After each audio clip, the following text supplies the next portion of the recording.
Alors, la revue de presse culturelle, à présent, c'est celle de Frédéric Vian.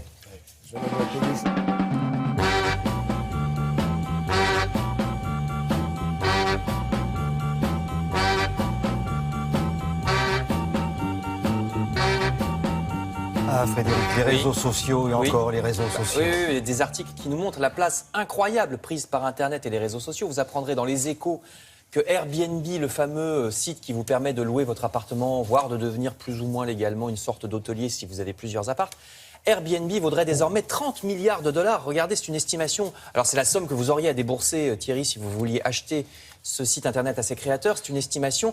C'est même un pari sur l'avenir, parce que pour l'instant, le site ne gagne pas d'argent encore, malgré le pourcentage qu'il prend sur chacune des transactions. Ils sont encore en déficit pour l'instant.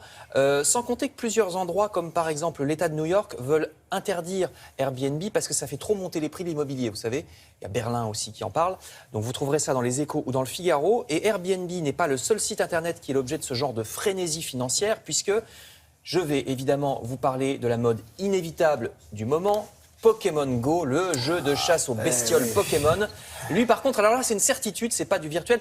Enfin, si, c'est du virtuel, mais c'est pas, l'argent n'est pas virtuel. Ils ont déjà gagné 200 millions de dollars entre les téléchargements de l'application et puis les commerces, les magasins qui payent Pokémon pour qu'il y ait des bestioles dans le magasin pour que les clients viennent. Vous voyez, je suis pas sûr qu'ils achètent quoi que ce soit d'ailleurs, mais bon. C'est le Figaro économique qui nous rappelle ça. Le Parisien aujourd'hui en France, de son côté, s'intéresse au phénomène de société plutôt que c'est devenu. Voyez ici une horde d'adolescents scotchés à leur portable en train de chasser des Pikachu dans le parc de la Villette à Paris. Le journal estime que ce jeu, alors n'est pas si mal d'un côté puisqu'il fait sortir les gens de chez eux.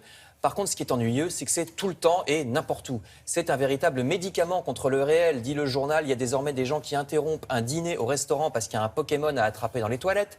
Vous voyez encore... C'est vrai. Voyez encore ce dessin toujours dans le Parisien. Ça se passe sur une plage. Le monsieur dit « Chérie, tu avais raison, c'était une méduse, pas un Pokémon ».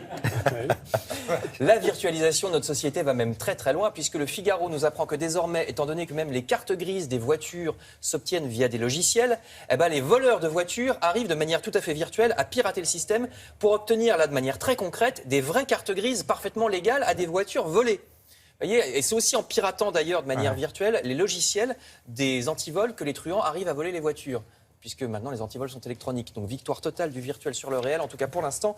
Je vous renvoie au Figaro. Alors, je vous signale, pour sortir un peu de tout ça, quelques expositions bien réelles. Cette fois, exposition à Évian sur Abel Bénard, talentueux peintre de la Belle Époque, un peu oublié de nos jours, c'est à gauche de l'écran.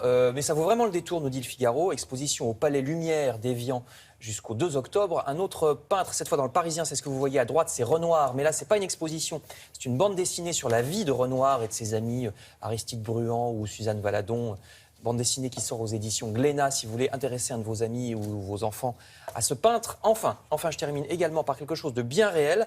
Là, c'est un exemple où la technologie vient au secours du réel. La Croix nous apprend qu'en Isère, les nouvelles technologies permettent pour le coup d'améliorer, vous savez, ces panneaux triangulaires avec une biche qui saute pour prévenir qu'il peut y avoir des animaux qui traversent. Et bien désormais, le panneau s'allumera. Vous voyez, il y a un carré qui s'allume. Au-dessus du panneau normal, il y a un carré qui s'allume. Si des animaux sont effectivement en train de traverser et que vous ne les voyez pas forcément parce que c'est la nuit, détection par infrarouge.